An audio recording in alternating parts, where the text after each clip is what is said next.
What stocks are at risk despite the Trump stock rally? By www.profitableinvestingtips.com. The election of Trump has occasioned a stock rally. Defense stocks have gone up based on his promise to rebuild the military. The stocks have rallied across the board on the expectation of stimulus spending on infrastructure, repatriation of offshore corporate money, and tax cuts. Concerns about inflation, higher interest rates, and a pricey dollar have been laid aside for now. But we were recently reminded that some stocks may be at risk despite the Trump stock rally. CNBC quotes Jim Cramer regarding stocks surprisingly at risk under Trump.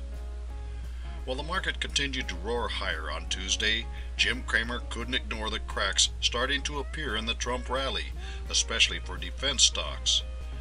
Donald Trump's tweet that claimed the cost of Air Force One that Boeing is building to be more than $4 billion caught Cramer's attention on Tuesday and what it could mean for risk in defense stocks.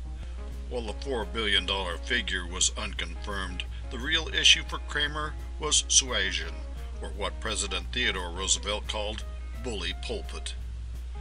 Trump may have been upset when the CEO of Boeing discussed the risk to his company if Trump engages in a trade war with China, or he may have been sending a message to the entire defense industry that they will be held accountable to costs. A follow-up phone call from the Boeing CEO resulted in all sorts of positive comments. Nevertheless, there may be stocks at risk despite the Trump stock rally. Which stocks are these? U.S. defense stocks. We have written in general terms about investing in defense stocks. The 10 largest U.S. defense contractors account for 1% of the U.S. domestic economy. Investing in defense stocks means buying stock in giants such as Lockheed Martin, Boeing with its Boeing Defense, Space and Security Division, Northrop Grumman Corporation, and General Dynamics. It also can mean buying stock in Raytheon Company, the world's largest producer of guided missiles, or L3 Communications Holdings Incorporated, which provides the likes of NASA, intelligence agencies, and the military with command control, communications, intelligence, surveillance, and reconnaissance, C-31SR. Well-known companies such as Honeywell and Hewlett-Packard also do defense contract work, although obviously not exclusively. In 2015, military spending in the USA was $601 billion.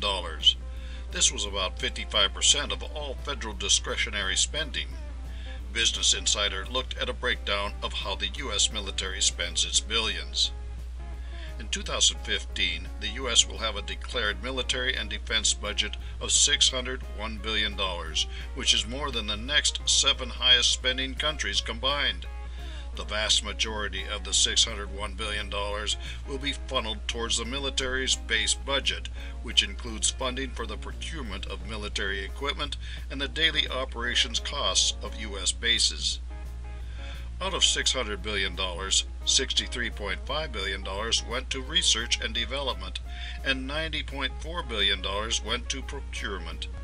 It is this $153.9 billion that goes to pay defense contractors for things like designing and building the next generation Air Force One. Here is a breakdown of the military budget by investments. Aircraft-related systems, $40 billion.